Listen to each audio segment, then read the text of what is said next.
Changing the pace now, joining us is Kinsey Schofield, commentator and host of the To Die For Daily podcast. Kinsey, great to see you again. Look, it's a big day for Meghan Markle. 5 years after making her royal exit, Meghan is returning to her influencing roots. Her Netflix lifestyle series, With Love, Meghan, is about to be released. So what can we expect? How do you expect it's going to be received? I think a lot of people are going to at least watch that first episode to see what it's all about. I think it's going to be similar to her blog, The Tig, when it comes to, kind of recipes, decoration, kind of all over the place. But I do think that there is going to be some cynicism around this pursuit of joy.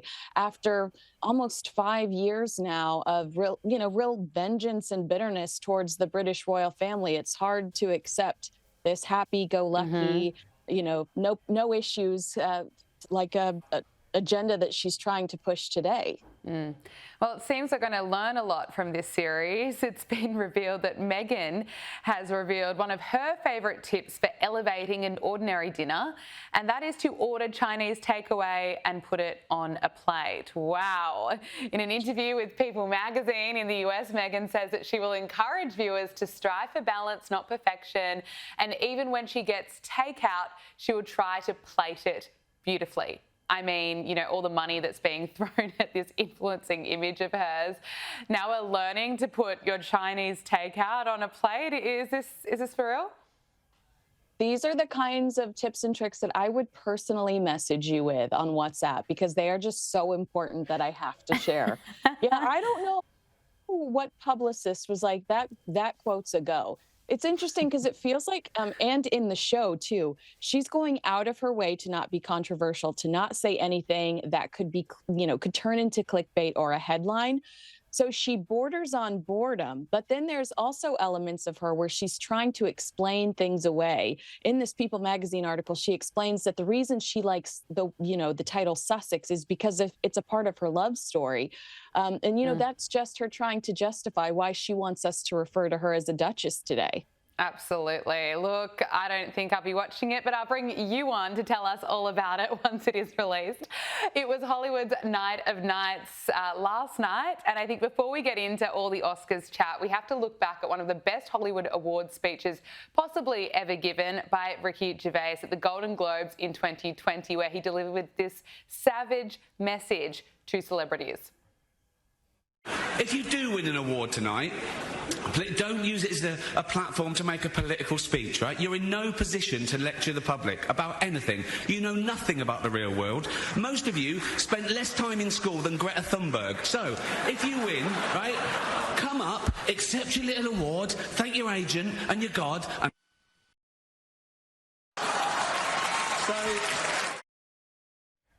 any excuse to play Ricky Gervais, I will. I absolutely love him. But that was a few years ago. Let's talk about what happened last night. The 97th Academy Awards, they've been held. What did you make of it? I mean, I think that Ricky Gervais video should be played on loop in the green room at every and any award show, because I did feel like this. There were a few political moments. Even at one point, Samuel L. Jackson, according to a lip reader, turns to Selena Gomez and says, wow, he made that pretty political, didn't he? And Selena Gomez is like, yeah, he did. So, yeah, I thought it was boring, political. And what an odd time to throw this after half of our city just burned down. Do you know how many people that walked the red carpet or even took home a statue last night? They don't have a mantle to put it on. The clothing that they wore, they don't have a closet to hang it back up in. I mean, what a bizarre time for everybody to go, give each other handshakes and slap each other on the back and say, good job. And there are a few strange moments, weren't there, including when Adrian Brody removed a piece of chewing gum from his mouth. It seems pretty gross. Can you talk us through that one? So he wins and he's heading up to accept his award. He takes his chewing gum out of his mouth and he tosses it to his girlfriend, who, by the way, Harvey Weinstein's ex-wife, and I would stress, hasn't she suffered enough?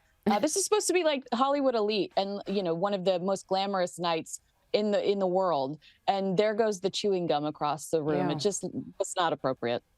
Absolutely not. And then also the very end of the night for Hollywood, a magnitude 3.9 rather earthquake hits right after the awards. Reporters say they heard screams, they felt the shaking. What can you tell us?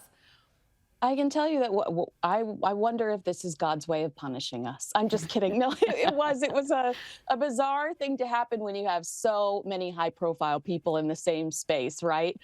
So there were a lot of shrieks, and I felt it. And to me, it sounded like a car hit a building because there was just so much movement. But yeah, interesting that took place when it did. Perhaps kismet, who knows? I want to talk to you about the acceptance speech of the team behind No Other Land. They used this acceptance speech to vilify Israel, and a crowd of Hollywood elites, of course, cheered. Take a listen to this. Always fearing settlers' violence, home demolitions, and forest bill displacements that my community, Masafir Yatta, is living and facing every day under the Israeli occupation. No other land reflect the harsh reality that we have been enduring for decades and still persist as we call on the world to take serious actions to stop the injustice and to stop the ethnic cleansing of Palestinian people. Now, the speech went on to criticise the war in Gaza and blame not Hamas, but the United States. We live in a regime where I am free under civilian law, and Basil is under military laws that destroy his life and he cannot control. There is a different path, a political solution without ethnic supremacy, with national rights for both of our people. And I have to say, as I am here, the foreign policy in this country is helping to block this path. And, you know, So that entire speech, there was no mention of Hamas terrorists and what they're doing in Gaza, but, you know, plenty of cheers to take a shot as they take a shot at the United States. I mean, there is a noticeable decline in ratings for major award shows over the past decade. Specifically, politics has played a role in the decline of Oscar viewership, with some audiences feeling like the ceremony has become too focused on, there's your example, activism, rather than celebrating film. Also, I don't know if you're aware of this, but the Academy has made changes to increase diversity, like new inclusion requirements for Best Picture eligibility, which some critics argue prioritizes politics over artistic merit. Despite the uptick, you know, occasionally, like when there are big viral moments, the overall trend has been downward, and it's because of moments like that. That's not why we go to the movies. That's not why we watch award shows. And don't stand here in my country and criticize my country that's given you this incredible opportunity and that has free speech. And that's the only reason why you're able to stand on our stage and tear into us.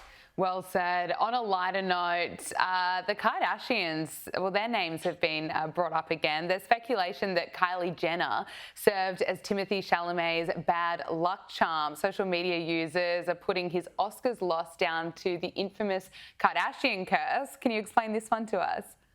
I mean, have you not seen it for yourself? I mean, what man that marries or dates a Kardashian goes on to have any sort of professional success whatsoever? Like, you know, thoughts and prayers to Kanye West. But yeah, it seems like everyone that dates a Kardashian, I'll give Travis Barker. Maybe Travis Barker is the exception. Everyone that dates the Kardashians seems to crash and burn. And fans are speculating that the reason this was not Timothy's big night is because of who was on his arm. Okay, I'm going to have to get up to date on that trend.